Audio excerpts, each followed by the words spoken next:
Funny how you always remember where you were on days the world goes wrong. Like when the Twin Towers fell, I was walking home from school and eating a Calippo. On days like those, everything seems to happen in ultra-high definition. I can remember vividly the sweetness freezing on my tongue, the syrup dripping thickly down my fingers. This time, I was pulling pints, hearing the news by way of gossip flung across the bar. I checked my phone, where newspaper apps had packaged the story into screen-shaped one-liners, the numbers all mixed up, but always rising. The word terror was being splashed around like ready cash, but somehow it had lost all meaning and the letters seemed to crawl like ants out from the display and over my hands. I moved out from the bar and into the garden where I sat watching the river, trying to picture the scene before the ant's nest was disturbed.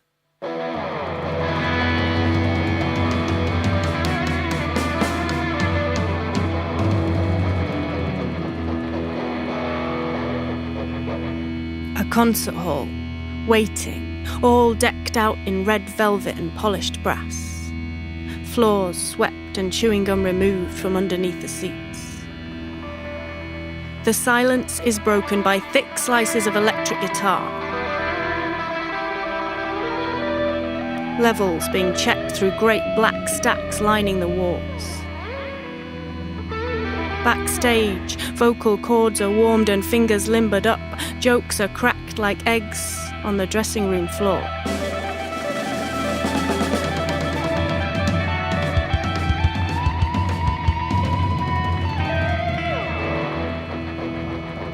In his home in the 11th arrondissement, Mathieu Giraud, 38, plays a few bars of his own on bass, causing his 3-year-old son to wake and its mother to warn him, half serious, that he'd better get going before he's late. As he pulls the front door shut, he does not see the eagles circling overhead.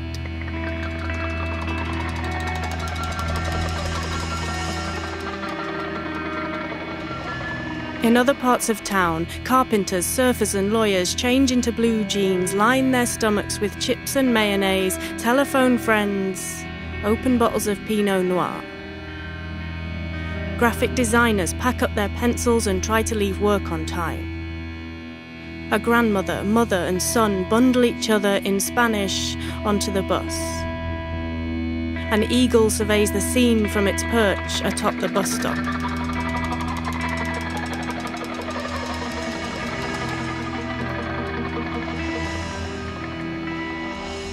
The city is humming, minding its own frantic business. Ant-like trails are traced from all corners towards the concert hall. But on the rooftops, the eagles are flexing their gnarled claws and clicking their hooked beaks, getting ready to strike.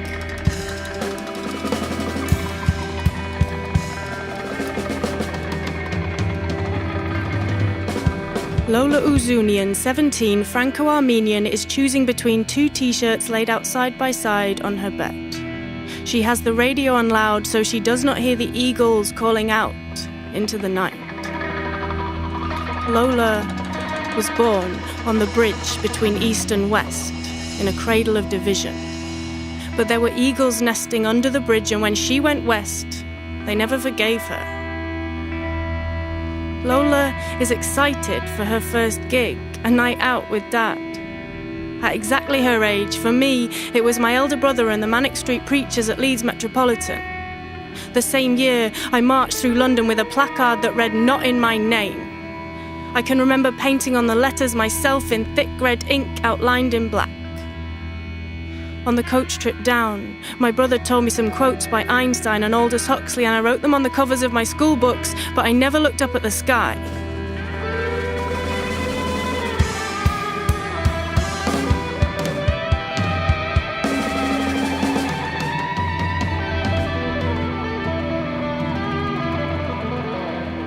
And now, the eagles are circling again. They are hiding amongst the gargoyles of Notre Dame. They are swooping down the Seine. They are in Congress on the chimney stacks.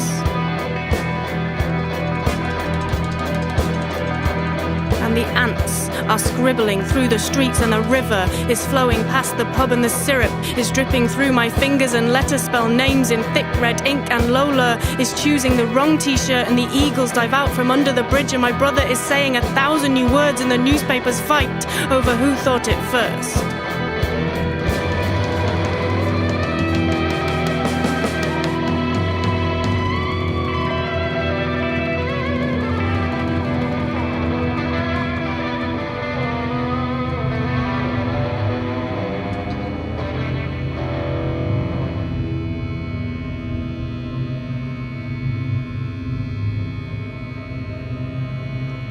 Funny how you always remember where you were on days the world goes wrong.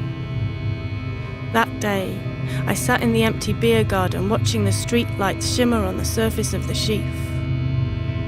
Only this time, I remembered to look up at the sky, and I saw black shadows circling, and I heard the eagles calling out for blood.